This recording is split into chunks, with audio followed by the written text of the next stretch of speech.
Olá, leitores do Carros, estamos diante aqui da nova Ford Maverick híbrida, então é agora que a gente vai mostrar os detalhes dela para vocês. Realmente é um carro que vai valer mais a pena pela eficiência, também por conta de que em São Paulo você não vai pegar rodízio, esse tipo de coisa. Visualmente ela é igual à sua irmã convencional, sem a motorização híbrida, mas a gente vai mostrar para vocês de todo modo aqui o que faz ela ser até bem diferente em relação às outras do segmento, né?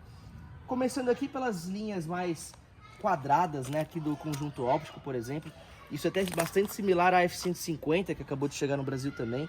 A gente tem essa integração também entre as lanternas aqui na parte central e deixa a grade levemente bipartida aqui, né? Esse padrão também é diferente, porque é mais aquadradado, como se o carro fosse mais cubista, né? Talvez, se é que a gente pode falar dessa forma, né? Aqui a parte de capô, a gente nota as linhas também, são recortes bem profundos. Esses aqui do meio, no caso, invadem um pouco mais aqui a parte da superfície, né?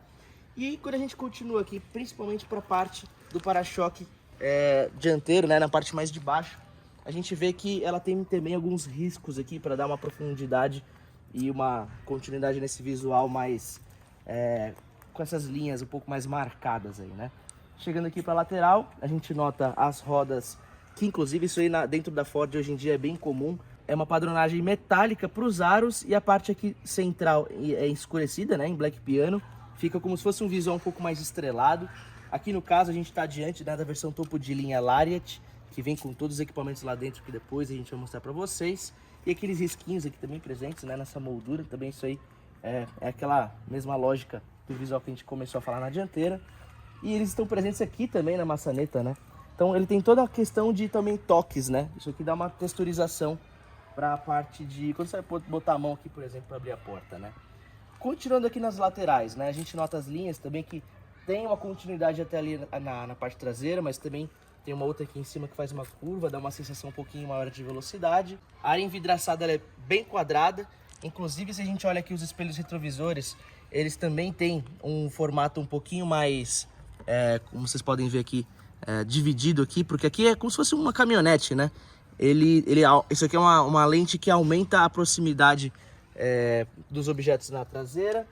Quando a gente vai continuar vindo aqui para a traseira, né? Aqui já vindo para a parte da caçamba, que é o que realmente importa para uma picape. É uma área bem interessante, né? Então, na verdade, ela é menor que a Ranger pela proporção toda, mas você tem uma capacidade muito boa de acomodação de objetos. Ali a caixa de roda, que é a parte que invade aqui a caçamba, não é tão grande, então isso permite uma usabilidade mais prática para picape também. E agora na traseira notamos aqui ao centro esse logo grande da Ford, também isso é uma tendência que a gente observa na nova Ranger, que a gente até mostrou também para vocês, e na F-150. Temos aqui em baixo relevo também a inscrição Maverick percorrendo toda a tampa traseira, o logotipo que demonstra que é uma versão híbrida, e a gente tem aqui na parte de baixo, né, a predisposição para o engate, com aqui a tomadinha, né, tomadinha para carreta. Isso também já é interessante para o cliente não precisar se preocupar muito, porque normalmente a usabilidade que se faz uma picape também pode ser a de reboque, então isso já deixa bastante funcional. Algo que demonstra que a Ford, ela nesse carro aplicou a padronização global de montagem, até porque esse carro também vem do exterior, é que na porta do motorista a gente observa a presença de senhas. No caso, a Ford utiliza isso desde o final dos anos 80 e começo dos anos 90, e é uma função bem interessante para se você, por exemplo, por algum motivo, deixou sua chave lá dentro e o carro está trancado, você consegue acessar aqui as senhas e abrir até todas as portas, e aí depois acessar o que você quiser dentro do carro.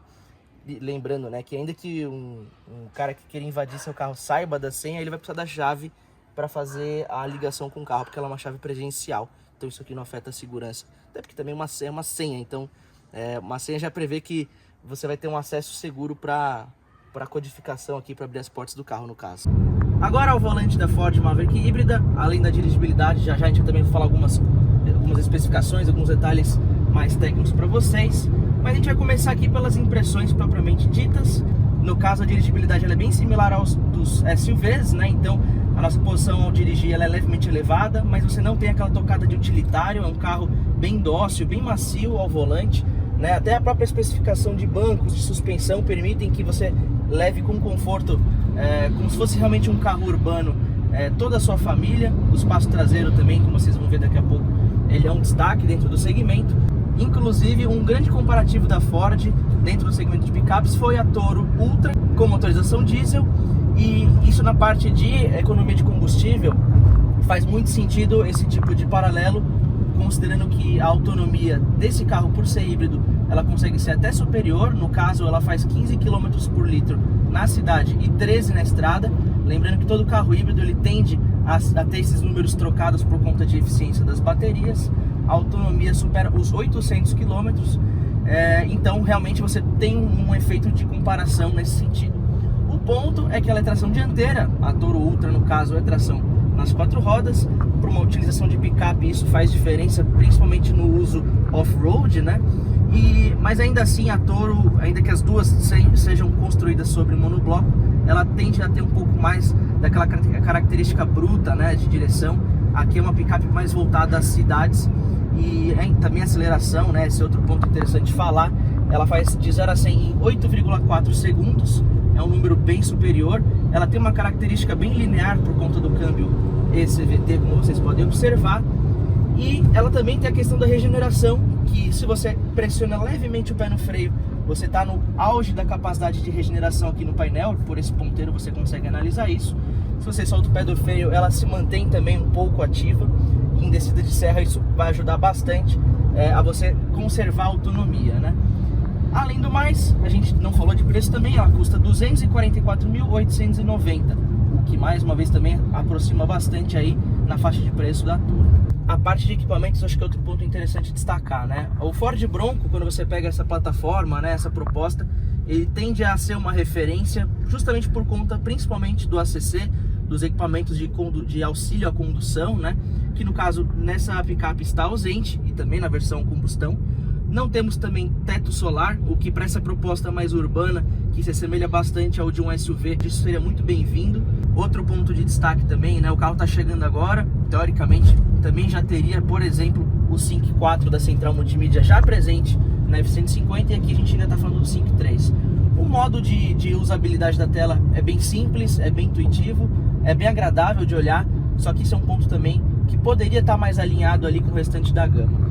Outro ponto, né, a gente vai lembrando aqui, conforme a gente vai falando, ela é baseada na versão Lariat, então, que nem a gente mostrou para vocês, no lado externo, ela tende a ter alguns acabamentos de plástico, principalmente em soleira, naquela moldura do paralamas, então ela passa esse aspecto um pouco mais simples, mas que tende também a um pouco mais, a trazer um pouco mais desse visual robusto, só que no interior não muda nada para qualquer outra versão, inclusive para FX4. A gente já mostrou para vocês a parte de acabamento, então ela conserva essas texturas, essas cores, essas formas aqui meio que quase até cubistas, se é que a gente pode falar assim, e é aí que a gente consegue ver essa característica bem presente da picape urbana, junto dessa proposta que é levemente utilitária. Outro aspecto também interessante de falar sobre essa proposta utilitária é que ela não tem uma capacidade de carga, de levar peso tão equivalente quanto rivais como a própria Toro. Ela carrega 680 quilos na caçamba de carga. A Toro já beira ali os 1.000 quilos, até acho que passa um pouco disso. Então é aí que a gente vê mais uma vez essa diferenciação de proposta, né? E agora um pouco mais sobre o interior da Maverick. Ela não muda em relação à sua irmã convencional, a não ser aqui pela parte do cluster, que na parte aqui da esquerda a gente nota o tacômetro aqui de utilização das baterias e da potência do veículo total, né? Então no caso ele mostra se você está regenerando as baterias ou quantos por cento de carga você está utilizando para as acelerações. E isso varia também conforme os modos de condução que podem ser selecionados aqui no meio. Então quando a gente clica aquele botão ao centro, a gente nota que ele tem 5 modos de condução presentes, né? Inclusive alguns que ajudam a lidar com situações fora de estrada. E agora de fato a gente vai mostrar o visual dela para vocês. Como vocês podem ver, ela é um pouco diferente aqui na parte de grafismos, na parte de acabamentos. Ela tem essa texturização aqui nas portas, né, por exemplo, com diferenças de cor. Então a gente tem aqui na parte superior um plástico texturizado na cor azulada. Aqui na parte de baixo é um couro, né, uma parte sensível ao toque. Ali no puxador de portas, que ele tem só um pedacinho para você poder colocar a mão, ele é um plástico com aquele mesmo retrabalho texturizado da parte exterior. Como vocês podem ver que ele tem aquelas riscas, né? E aqui uma parte de rebites também, que ajuda também a compor esse visual mais rústico, talvez. Ele tenta unir o rústico ao moderno, explora essa diferença de cores. É quase como se fosse realmente alguma coisa cubista, né? Que a gente tinha falado do lado de fora. E aqui na parte da maçaneta a gente vê que ela é na cor escurecida, né? Na parte aqui do painel o mesmo padrão se repete, com a diferença aqui da parte dessa superfície, que é um pouco mais cinza, como se fosse uma cor de cimento, que é a mesma cor aqui, só que aqui no caso tem uma textura losangular, né? E aqui é como se fosse um pouco mais liso. Na parte de cima vemos mais daquele retrabalho que a gente observa nessa moldura lateral, né? Mais granulada, né? Na parte de cima. Temos aqui porta-objetos também. A central multimídia, que ela é a central padrão da Ford, inclusive desde quando ela ainda tinha suas linhas de produção aqui no Brasil. Ela tem esse visual um pouco mais clarinho, um pouco mais agradável aos olhos, né? Outro porta-objetos aqui na lateral. Quando a gente desce aqui para a parte da climatização, a gente tem os botões junto dessas rodinhas aqui. E ela é bem intuitiva, porque você tem já, por exemplo, as posições desenhadas aqui. Interessante aqui também a parte de abertura de circulação de ar, ela é uma picape, eu achei isso engraçadinho. E temos porta-objetos também aqui na parte de baixo.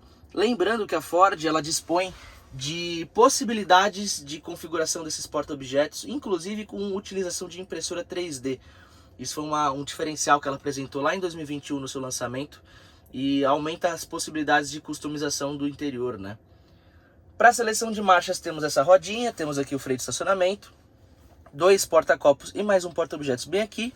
Aqui já temos o console central com esse grande espaço aqui para acomodação de bagagens. E agora a gente vai falar da parte dos bancos e da posição a dirigir, né? São bancos que eles têm um compromisso misto entre conforto e precisão e esportividade, vamos falar assim. Então ele ajuda bastante na acomodação. Ele também tem esse padrão bicolor, né? Das superfícies dessa cor mais marrom, com a parte traseira aqui cinza. A posição dirigir, ela é bem similar ao de um SUV, então você não tem nenhum tipo de estranheza. Então para cidades é um carro bem mais confortável do que como se fosse aquelas picapes feitas sobre chassi, que são as picapes convencionais, né? A ergonomia também é muito boa, então você se encontra facilmente aqui no volante em relação aos pedais. E agora a gente vai analisar o espaço traseiro. No caso, aqui a gente tem um túnel central presente, dá até para você acomodar os pés dessa forma e vai sobrar aqui algum espaço para as laterais, mas lembrando que para as picapes, para o padrão do segmento, não está tão ruim assim, ainda que seja um espaço um pouco apertado, porque a gente tem que, né, como sempre, lembrar que a presença da caçamba aqui atrás invade bastante o espaço, né, compromete bastante o espaço aqui da parte traseira em especial. Só que como o banco dianteiro tem esse recuo, eu regulei esse banco para mim, eu meço 1,72, ainda sobra um espacinho aqui interessante. E a forma como você se senta no espaço traseiro não é tão elevada. Tem picapes que atrás parece que você está num nível diferente de altitude, de altura total, né, em relação aos ocupantes da frente. Então isso aqui também ajuda nessas características de SUV para picape. No mais temos carregamento USB e USB-C. E o padrão de acabamentos da dianteira continua aqui para a parte traseira, com os mesmos materiais, com o mesmo design. Então isso é interessante aqui para harmonização total e também para a experiência que todos os ocupantes, tanto da dianteira quanto da traseira, poderão ter de forma homogênea aqui no interior do carro. Outro atributo interessante, caso você queira usar esse carro como um SUV, por assim dizer, é levantar aqui os bancos traseiros para liberar esse bagageiro aqui. Caso você queira, por exemplo, levar sacolas, né, e não expor aqui, no caso de você não querer expor os seus objetos aqui à caçamba e eles ficarem ao tempo com chuva, com poeira e esse tipo de coisa. É isso aí, pessoal, essa foi a Ford Maverick híbrida, que ainda chega no primeiro semestre de 2023. Em geral é um carro que ela é bem similar à sua irmã que já vendia no Brasil, só que vocês puderam ver agora alguns detalhes exclusivos dela. E inclusive na matéria onde esse vídeo estará inserido, a gente vai continuar explorando ainda mais, inclusive nas questões de impressões a dirigir e especificações técnicas. Então, como sempre, muitíssimo obrigado pela sua atenção. Fortíssimo abraço, galera! Uau!